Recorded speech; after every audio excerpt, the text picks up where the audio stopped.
Hello everyone, ഇന്ന് നമുക്ക് നാടൻ രീതിയിൽ ഒരു മത്തിക്കറി ഉണ്ടാക്കാം.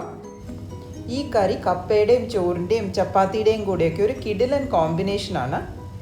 നിങ്ങൾക്ക് എൻ്റെ ഈ റെസിപ്പി ഇഷ്ടമായെങ്കിൽ ലൈക്ക് ചെയ്യാനും ഷെയർ ചെയ്യാനും എൻ്റെ ചാനൽ സബ്സ്ക്രൈബ് ചെയ്യാനും മറക്കരുത്. ഈ മത്തിക്കറി ഉണ്ടാക്കാനായിട്ട് ഞാനിവിടെ 1 കിലോ വലിയ മത്തിയാണ് എടുത്തു വച്ചിരിക്കുന്നത്. ഇനി നമുക്ക് ഇതിൽ ചേർക്കാനുള്ള ഗ്രേവി തയ്യാറാക്കാം.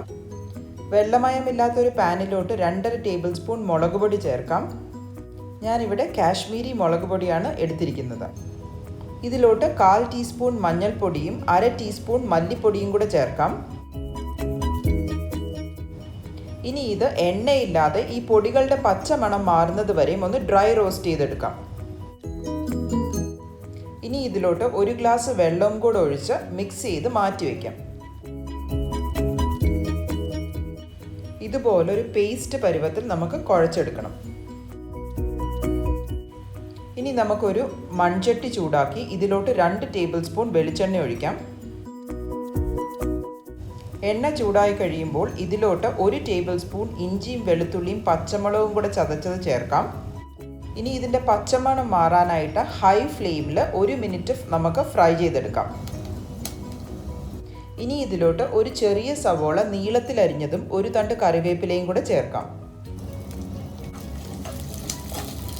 സവോള വാടി വരുന്നത് വരെ നമുക്ക് ഹൈ ഫ്ലെയിമിൽ തന്നെ ഈ എണ്ണയിൽ ഇതൊന്ന് വഴറ്റിയെടുക്കാം.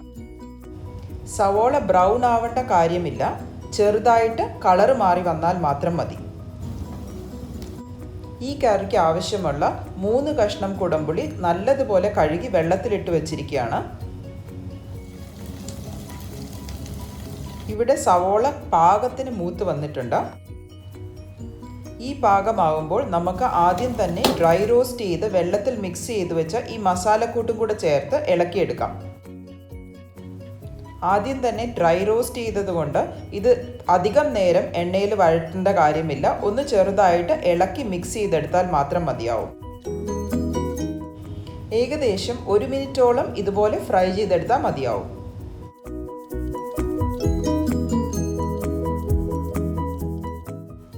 ഇനി ഇതിലോട്ട് 1.5 കപ്പ് വെള്ളവും കൂടെ ചേർത്ത് നല്ലതുപോലെ ഇളക്കി യോജിപ്പിച്ചെടുക്കാം. ഇനി ഇതിലോട്ട് നേരത്തെ എടുത്തു വെച്ചിരിക്കുന്ന കുടംപുളിയും കൂടെ ചേർത്ത് ഒന്ന് ഇളക്കി കൊടുക്കാം. ഈ സമയത്ത് ഇതിലോട്ട് ആവശ്യത്തിന് ഉപ്പും കൂടെ നമുക്ക് ചേർക്കാം. എല്ലാം ഒന്ന് നല്ലതുപോലെ മിക്സ് ചെയ്തതിന് ശേഷം അടച്ചു വെച്ച് തിളപ്പിച്ചെടുക്കാം. ഈ ഗ്രേവി ഇപ്പം നല്ലതുപോലെ തിളച്ചു തുടങ്ങിയിട്ടുണ്ട്. ഇനി ഇതിലോട്ട് നമുക്ക് ഈ മീൻ കഷ്ണങ്ങളും കൂടെ ചേർത്ത് ചട്ടി ഒന്ന് ചുറ്റിച്ചെടുക്കാം. ഇനി ഇത് അടച്ചു വെച്ച് ഒരു 10 മിനിറ്റ്സ് നമുക്ക് തിളപ്പിക്കാനായിട്ട് വെക്കാം. 10 മിനിറ്റ് കഴിഞ്ഞ് കറി ഒന്നും കൂടെ നമുക്ക് ഇളക്കിയെടുക്കാം. ഇനി ഇത് 5 മിനിറ്റും കൂടെ ഇതുപോലിരുന്ന് തിളക്കട്ടെ. ഞാൻ മീൻ കറിയിൽ കടുക് പൊട്ടിക്കാറില്ല. വേണമെങ്കിൽ ഈ സമയത്ത് കടുകും ഉലുവയും വെളിച്ചെണ്ണയിൽ പൊട്ടിച്ച് കറിവേപ്പിലയും കൂടെ ചേർത്ത് കറിയിലോട്ട് ഒഴിക്കാം. നമ്മുടെ കിടിലൻ മത്തിക്കറി റെഡിയാണ്. നിങ്ങളും ഈ റെസിപ്പി ഒന്ന് ട്രൈ ചെയ്ത് നോക്കുക, തീർച്ചയായും ഇഷ്ടപ്പെടും. നിങ്ങളുടെ വിലയേറിയ അഭിപ്രായങ്ങൾ കമൻറ്റ് സെക്ഷനിൽ അറിയിക്കാൻ മറക്കരുത്.